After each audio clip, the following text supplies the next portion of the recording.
اكون نحات كمان، وهيدي كمان قصه النحت فتحت لي ابواب بكل صراحه غريبه عجيبه، لحد ما هلا مؤخرا كنت بواشنطن دي سي على المشاركة في مسابقة صحفية.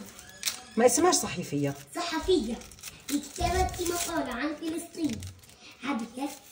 عبير ماذا سنكتب في المقالة؟ ياسر سنكتب عن وطن الذي يسكن فينا ولا نسكن فيه. ياسر سنكتب عن فيه. عبير وكيف سنكتب عن وطن لا نستطيع الوصول إليه؟ ياسر نسأل الجد والجدة وكبار السن عن عكا وحيفا ويافا وصف.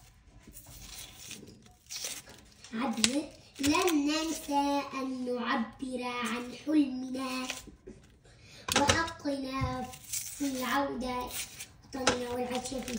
وتوتة توتة خلصت البتوتة. مش هيك الوصف. مش مشكلة أنا بجيبها من عقلي. حلوة ولا فتوتة؟ حلوة. عن وطن بسم الله الرحمن الرحيم الذي يسكن فيه. ماما لفيها علي شوية فلفل شوية بس عشان افرجيهم انه انا بطلة.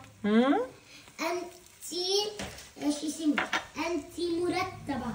وكمان في وحدة ثانية يا سابري والى الامام. احسنتي سلمى. سابري الى الامام بس هم حاطين الوقت. سابري والى الامام. شطورة سلمى.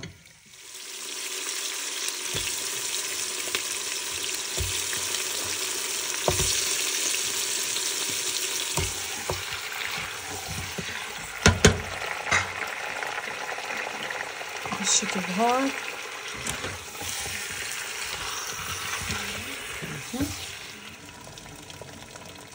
إذا طلع لها زفرة بنقيمها وإذا ما طلع بنغطيها.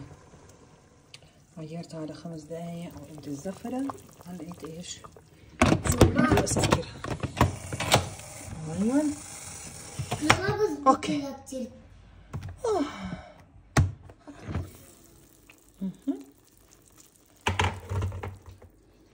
نشوف. استوى. اوه ده يبيد دوب. بس رشة فلفل.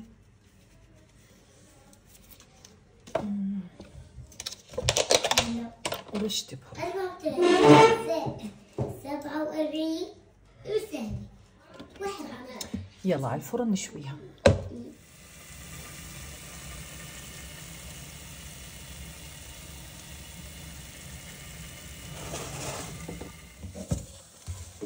خلصت. شوفوا ما شاء الله بتجنن. بقدم معها سلطة الخضرة، سلطة خضروات وطحينة من الغزال. ويا ام الجوع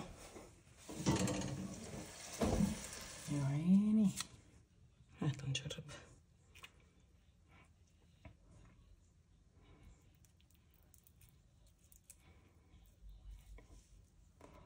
بسم الله.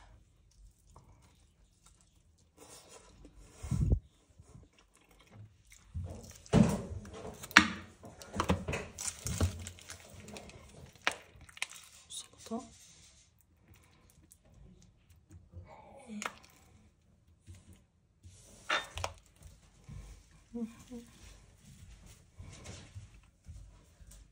يلا